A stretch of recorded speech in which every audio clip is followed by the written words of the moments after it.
Avant de faire défiler, réponds à ceci. Quel hymne légendaire à chanter en chœur rapporte à Neil Diamond près d'1,5 million par an et passe encore lors des matchs à travers l'Amérique? Et celle-ci. De quelle université prestigieuse une future légende de la musique est-elle partie pour poursuivre son rêve d'écriture de chansons? Vous pensez connaître les réponses? Laissez vos suppositions dans les commentaires ci-dessous. Je les révélerai dans un instant. Pendant que vous réfléchissez, bienvenue dans The Worst, maître de la musique, je suis Dick Carlson. Aujourd'hui, nous retraçons l'ascension de Neil Diamond, d'un jeune ambitieux de Brooklyn à l'icône mondiale, dont les succès intemporels alimentent aujourd'hui un empire de plus de 300 millions. Et attendez de voir le luxe dans lequel il vit aujourd'hui, entre ranch, villa à Malibu et une comédie musicale à Broadway sur sa vie. Mais pour vraiment comprendre l'homme derrière la musique, il faut se revenir là où tout a commencé, car ses débuts le recèlent en des moments décisifs dont peu de gens ont entendu parler. Neil Diamond est né le 24 janvier 1941 au cœur de Brooklyn, New York. Sa famille était issue de la classe ouvrière, avec des racines remontant à des immigrants juifs de Pologne et de Russie. Dans son quartier, la vie était simple. Familles unies, traditions fortes et grands rêves dans de petits appartements. Il est allé à Erasmus Hall, un lycée dont le bâtiment a vu passer plus que sa part de futures stars. Ses camarades de classe comprenaient Barbra Streisand et le prodige des échecs Bobby Fischer. C'était un endroit rempli de talents discrets qui attendaient d'être découverts. À 16 ans, quelque chose a changé. Neil a pris sa première guitare. Ce moment unique a déclenché un amour qui ne l'a jamais quitté. La musique est devenue son échappatoire, son obsession et son identité. Pourtant, il a suivi la voie souhaitée par ses parents et obtenu une bourse à l'université de New York en pré-médecine. Le plan était de devenir médecin et de se construire un avenir stable et respectable. Mais quelque part entre les cours et les entraînements d'escrime, la musique continuait de l'appeler. Et quelques mois avant l'obtention de son diplôme, il a sauté le pas. Il a quitté l'université de New York pour se consacrer à l'écriture de chansons. C'était un choix difficile. Il s'était préparé des années pour être médecin, mais la musique l'attirait plus que la raison. Il a dit plus tard qu'il ressentait à la fois peur et liberté, comme en sautant d'une falaise sans savoir où il atterrirait. Puis il a commencé à travailler au Brill Building, un lieu légendaire pour les jeunes auteurs-compositeurs à Manhattan. Là-bas, il signe avec Sunbeam Music et écrit des chansons pour $50 par semaine, à peine de quoi vivre. Ses premières années étaient difficiles. Il a enchaîné les petits boulots, vécu avec peu de moyens, et a persévéré malgré les refus successifs. Malgré tout, Neil Diamond tenait bon. Le Brill Building regorgeait de rêveurs, mais la discipline et la détermination de Neil le ramenaient en toujours. La première grande opportunité de Neil Diamond fut comme auteur-compositeur, pas chanteur. Entre 1965 et 1966, il a écrit des chansons pour d'autres artistes. L'une de ces chansons était un petit air intitulé « Je suis un croyant », enregistré par le groupe pop Les Monkees. Elle est directement montée à la première place et est devenue l'un des plus grands succès de la décennie. Il a également écrit « Un peu moi, un peu toi pour eux », prouvant que sa plume avait une vraie puissance, même si son nom n'était pas encore au micro. Ce succès lui a ouvert des portes. Neil a signé avec Bang Records, puis avec Uni Records peu après. Cette fois, il est lui-même monté sur le devant de la scène, et ce qui a suivi, c'est une série de succès en solo qui allait façonner sa carrière et la musique pop elle-même. Des chansons comme Solitary Man, Cherry et Cracklin' Rosie ont marqué les ondes avec un style frais et intemporel. En 1969, il a sorti Sweet Caroline, qui deviendra sa chanson emblématique. Avec son refrain inoubliable et son énergie positive, elle est devenue un classique. Même aujourd'hui, des décennies plus tard, elle est jouée au Fenway Park et lors des matchs de baseball à travers le monde. Et financièrement, cette seule chanson rapporte encore près d'1,5 million par an en droits d'auteur. Cette année-là, Neil a épousé Marsha Murphy, assistante de production télévisuelle. Ensemble, ils ont eu 2 fils et ont construit une vie qui semblait solide de l'extérieur. Début des années 1970, Neil a franchi un cap en rejoignant Columbia Records. Là-bas, il a publié la bande originale de Jonathan Livingston le Goéland, un projet spirituel révélant une facette plus profonde de son art. Cette bande originale lui a valu un Grammy Award, prouvant qu'il était aussi un musicien sérieux, pas seulement un faiseur de tubes. Sa musique montait dans les classements et ses concerts gagnaient en ampleur. Neil a commencé à faire de nombreuses doubles tournées, remplissant des stades et des arènes avec des milliers de fans. Ces concerts étaient plus que de simples spectacles, c'était de véritables événements. Le public se mettait sur son 31, les lumières s'éteignaient et les orchestres accordaient l'intensité leurs instruments. Neil entrait en scène avec ses chemises scintillantes, dominant comme peu d'autres. De Las Vegas à Londres, son nom brillait et sa voix remplissait chaque salle. À la fin des années 70, il était une star ayant vendu des millions d'albums, sa musique omniprésente en Amérique. Le gamin de Brooklyn était devenu l'un des artistes les plus populaires de sa génération. En 1980, Neil Diamond, déjà célèbre, s'apprêtait à tenter du nouveau. Cette année-là, il a joué dans The Jazz Singer, un remake mêlant jeu d'acteur et musique. Ce n'était pas un succès critique, mais la bande originale est devenue l'un des albums les plus vendus de sa carrière. Des chansons comme Love on the Rocks et Hello Again ont prouvé que sa voix émouvait toujours des millions de personnes, peu après un jalon majeur. En 1984, Neil a été intronisé au Songwriters Hall of Fame. C'était une reconnaissance des décennies de musique qu'il avait déjà offertes au monde.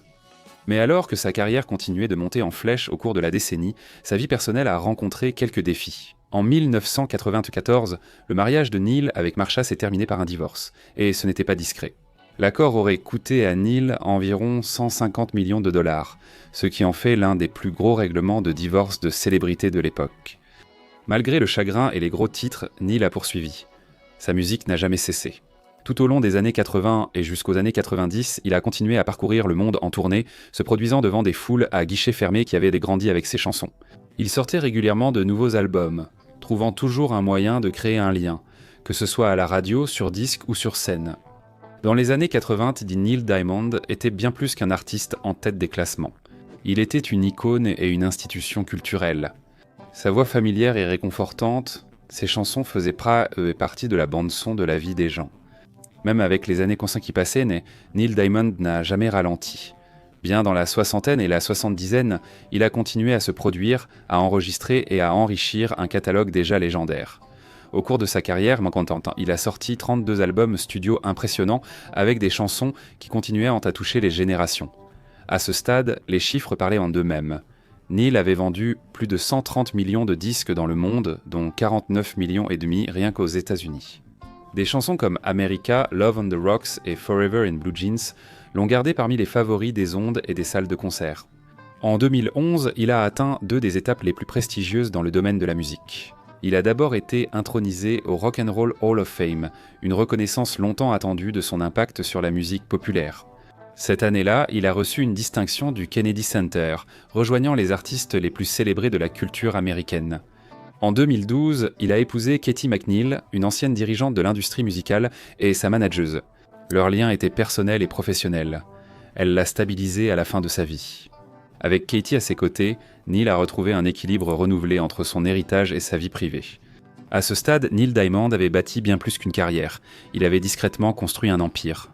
Ses redevances annuelles lui rapportaient 8 à 10 millions grâce à des décennies de chansons à succès toujours diffusées et écoutées dans le monde entier. Et avec ce succès que c'est venu une vie à la hauteur. Neil a investi dans l'immobilier, reflétant son goût pour la beauté, l'intimité et le confort. Il a acquis un domaine à Malibu pour 7,25 millions de dollars, perché dans les collines avec vue sur l'océan, une architecture élégante et de grands espaces. Au fil des années, il a acquis plusieurs propriétés, avec une valeur totale de son patrimoine immobilier estimée entre 10 et 15 millions de dollars. À l'intérieur de ces maisons, on trouve des vues sur l'océan baignées d'une lumière douce, des salles de musique et des jardins. Tous ces espaces sont conçus autour de la tranquillité et de la créativité. Il a toujours vécu dans le luxe, sans ostentation. Il possède plusieurs véhicules haut de gamme, privilégiant l'élégance à l'extravagance. Il possède une Jaguar XJ fin, des modèles vintage comme la XJ6 de 1973 et une XJ noire de 2012, reflétant son amour pour l'artisanat britannique, le confort et le style discret. Il a aussi possédé une Ford Thunderbird cabriolet de 1956 qu'il a ensuite donnée à une œuvre de charité. Elle a été vendue aux enchères pour environ 175 000 $ au profit de Music RS. En fait, son domaine de Malibu est construit sur mesure avec un garage pour ses voitures, montrant qu'il aime s'entourer de qualité et de valeurs discrètes. Tout dans l'univers de Neil, de ses maisons à sa musique et son style vestimentaire, montrait un homme à succès sans jamais perdre son style personnel. En 2018, Neil Diamond se préparait pour un moment clé de sa tournée mondiale du 50e anniversaire. Alors que les fans s'apprêtaient à fêter 5 décennies de musique, Neil a annoncé une nouvelle difficile, son diagnostic de la maladie de Parkinson.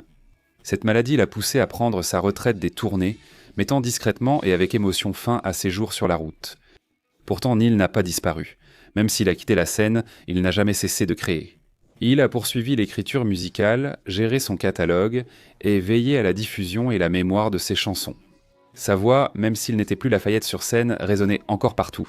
Puis, il y a eu un grand changement en 2022. Neil a vendu tout son catalogue musical, y compris ses enregistrements originaux et des inédits, à Universal Music.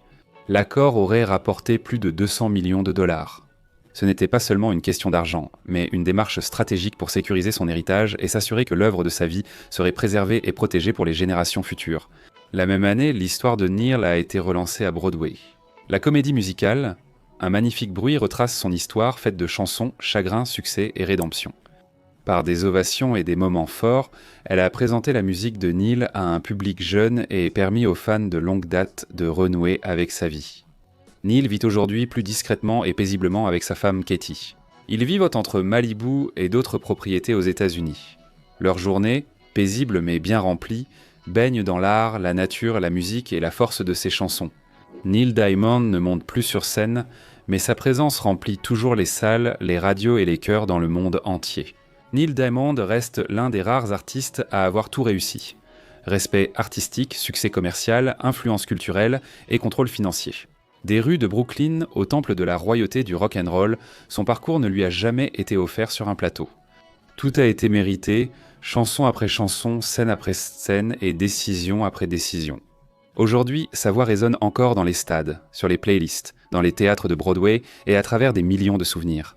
Derrière cette musique, un homme a troqué son scalpel contre une guitare, transformant ce choix en empire mondial de la chanson. Qu'est-ce qui t'a le plus surpris dans l'histoire de Neil Diamond ? Était-ce ces années d'école avec Barbra Streisand ou cet accord de catalogue à 200 millions ? Partagez vos réflexions dans les commentaires ci-dessous. Curieux de la prochaine légende qui a marqué l'industrie, restez avec nous, d'autres histoires suivent.